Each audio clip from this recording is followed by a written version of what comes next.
Dans ma vidéo résumant le livre Père riche, Père pauvre de Robert Kiyosaki, je vous avais décrit que pour devenir riche, il fallait minimiser ses dépenses, limiter les passifs et se concentrer sur les actifs. Dans cette vidéo, je vais vous présenter le cadran de cash flow qui représente les 4 possibilités de générer un revenu. En haut à gauche, vous avez les employés qui sont représentés. C'est ce qui constitue la majorité de la population et je fais partie de cette catégorie à ce jour. Nous échangeons notre temps et nos efforts contre de l'argent.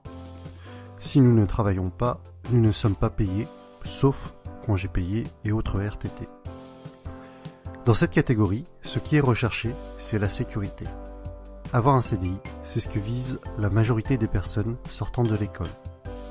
En effet, on nous a toujours appris qu'avoir de bonnes notes à l'école était important pour détenir un CDI et que c'était synonyme de sécurité. Et c'est cette notion qui prédomine surtout cette catégorie du quadrant. En bas à gauche, vous avez les travailleurs autonomes. Ils ont leur propre business. C'est ce qui représente les fonctions libérales telles que médecin, vétérinaire, avocat ou dentiste. Ces personnes attachent de l'importance à leur indépendance, préfèrent prendre les choses en main elles-mêmes. La plupart du temps, elles gagnent plus d'argent que les personnes de la catégorie E, mais comme dans la première partie, elles échangent leur temps contre de l'argent. Autrement dit, si elles ne travaillent pas, elles ne sont pas payées. En haut à droite maintenant, il s'agit de la catégorie B. Vous êtes propriétaire d'un grand business, ou alors vous avez votre propre système et pas seulement votre job. Vous mettez en place une façon de générer votre argent, même si vous n'êtes pas forcément, physiquement, derrière les commandes. Des personnes travaillent pour vous. Si vous vous absentez, vous gagnez quand même de l'argent par vos employés ou votre système. Les personnes de cette catégorie B ne sont pas forcément les plus intelligentes de leur business. Au contraire, elles recherchent des personnes très compétentes pour faire fonctionner le système à leur place et elles délèguent un maximum. C'est donc le leadership qui les caractérise et une bonne communication est également requise. Ces personnes-là ne travaillent pas pour leur entreprise, mais leur entreprise travaille pour elles. Les blogueurs et les youtubeurs à succès font partie également de cette catégorie.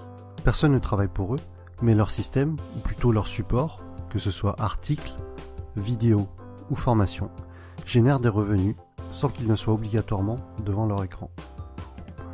En bas à droite, pour finir, vous avez les investisseurs. Les investisseurs trouvent des solutions pour faire travailler l'argent à leur place. Ils ne travaillent pas à proprement parler. En plaçant leur argent judicieusement, ils vont générer systématiquement encore plus d'argent. Actions, dividendes, loyers, immobilier sont leurs terrains de prédilection.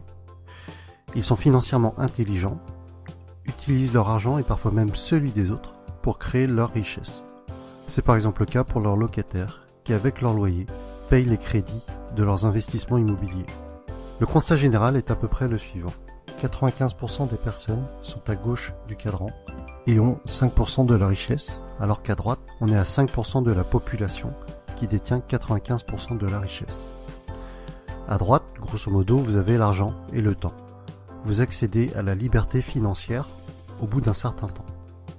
Si on refait une petite analyse de ma vidéo précédente, dans laquelle je vous annonçais mon défi de quitter mon emploi actuel, cela correspond en fait à quitter la partie en haut à gauche du cadran pour basculer petit à petit dans la partie droite. Et c'est un peu dans cet esprit que Robert Kiyosaki a écrit ses livres. Si des personnes sont intéressées par l'indépendance financière, elles doivent devenir financièrement intelligentes et donc basculer progressivement des lettres ET, donc employés et travailleurs autonomes, à BI, donc propriétaires de business et investisseurs. Personnellement, mon but n'est pas d'être multimillionnaire, mais c'est la liberté au niveau de la gestion de mon temps qui m'intéresse pour vivre au rythme que je souhaite, profiter des personnes que j'aime. Et vous, où en êtes-vous personnellement? Avez-vous vraiment foi en la pseudo-sécurité de la partie E? Êtes-vous prêt à travailler jusqu'à 65 ans pour éventuellement profiter de votre retraite? De mon côté, mon choix est fait. Je quitte la catégorie E et je me laisse 2 ans pour le faire.